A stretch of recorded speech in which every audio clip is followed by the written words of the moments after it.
এজনো বিদেশী প্ৰৱেশ কৰিব নোৱাৰে অসমত মুখ্যমন্ত্ৰীৰ সুৰতে সুৰ ৰঞ্জিত দাসৰ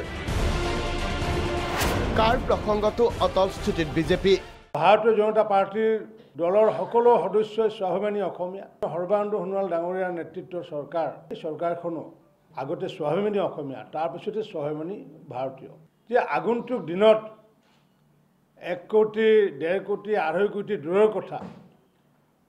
যেতিয়ালৈ অসমৰ ৰাইজে জাতি মাটি ভেটিৰ বাবে যি চৰকাৰ পাতি দিছিলে সৰ্বানন্দ সোণোৱাল ডাঙৰীয়াৰ চৰকাৰ আৰু সেই চৰকাৰ থকা পৰ্যন্ত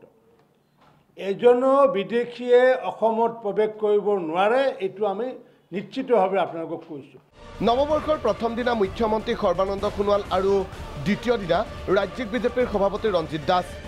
কা বিৰোধী প্ৰতিবাদে ৰাজ্যজুৰি তীব্ৰতৰ ৰূপ ধাৰণ কৰাৰ পিছতো কেৱল অপপ্ৰচাৰ বুলিয়েই নিজৰ স্থিতিত অটল মুখ্যমন্ত্ৰী কিংবা ৰাজ্যিক বিজেপিৰ নেতৃত্ব বৰঞ্চ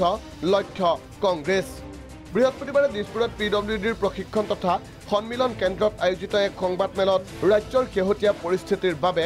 মূলতঃ কংগ্ৰেছকে দোষাৰোপ কৰে ৰঞ্জিত দাসে দাসৰ সমালোচনা গণশত্ৰুৰ পৰা গণমিত্ৰ হ'বলৈ চেষ্টা কংগ্ৰেছৰ 855 জন শ্বহীদৰ ঘৰলৈ গৈ ক্ষমা খোজক কংগ্ৰেছে কংগ্ৰেছৰ লগতে বাওপন্থীসকলকো ধিক্কাৰ ৰাজ্যিক বিজেপিৰ সভাপতিগৰাকীৰ কলাক্ষেত্ৰ আক্ৰমণ চাবুৱাৰ ঘটনাত মাওবাদী জড়িত বুলি কৈ কেএমএছএছক নিষিদ্ধৰ দাবী বিজেপিৰ সভাপতিৰ জনতা ভৱন যাতে ভস্মীভূত কৰিব পাৰি সেইটো তেওঁলোকৰ উদ্দেশ্য আছিল 3 মাহ আগৰ পৰাই প্ৰস্তুতি চলাইছে যে চাবুৱাত কেনেকুৱাকৈ প্ৰতিটো কাৰ্যালয় জ্বলাব লাগিব চাবুৱাত কেনেকুৱাকৈ বিধায়কৰ ঘৰ জ্বলাব লাগিব মাওবাদীৰ সহায় লৈ পেলাই হ'লেও কাৰণ চাবুৱাৰ যি কাণ্ড মাওবাদী ষ্টাইলৰ কাণ্ড একে চাবুৱাৰ ঘটনাৰ লগত যে মাওবাদীৰ সম্পৰ্ক আছে কৃষক মুক্তি মৰ্চাৰ যে সম্পৰ্ক আছে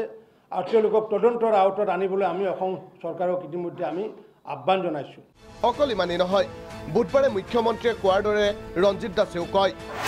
জাতিৰ ক্ষতি হ'ব পৰা কোনো কাম নকৰে বিজেপিয়ে সেয়ে অসমীয়া তথা খিলঞ্জীয়াৰ ভূমি সংৰক্ষণৰ বাবে ৰাজ্য চৰকাৰে গ্ৰহণ কৰিছে নতুন ভূমি নীতি ইপিনে নতুন ভূমি নীতিক সমালোচনা কৰাৰ বাবে কংগ্ৰেছক তোলা ধুনা দাসৰ বিজেপি সভাপতিগৰাকীৰ মত নতুন ভূমি নীতিত ৰাজ্যৰ 1 ইঞ্চি ভূমিও বিদেশীয়ে নাপাব আমি নতুনকৈ যি ভূমি আবণ্টন দিম 1 ইঞ্চি মাটিও প্ৰব্ৰজনকাৰীসকলক আমি নিদিওঁ সি যিয়ে নহওক কিয় যদি যি মাটি দিব লগা আছে লাখ লাখ বিঘা মাটি তাৰে প্ৰতিডোখৰ মাটি আমি আগন্তুক দিনত খিলঞ্জীয়াসকলক দিম ভূমিপুত্ৰসকলক দিম কোনোবাই যদি এইটোৰ কাৰণে যদি ফাঁচিও যদি দিয়েগৈ আত্মহত্যা কৰিলেও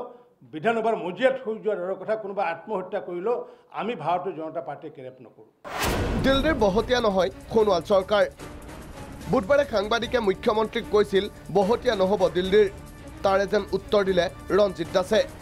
সিটিজেনশ্বিপ এমেণ্ডমেণ্ট এক্টৰ উত্তাল পৰিস্থিতিৰ পিছতো 2021 নিৰ্বাচনক লৈ শংকিত নহয় বুলি দাবী ৰাজ্যিক বিজেপিৰ এতিয়াও আশা 2021ত 100খন আসন পাব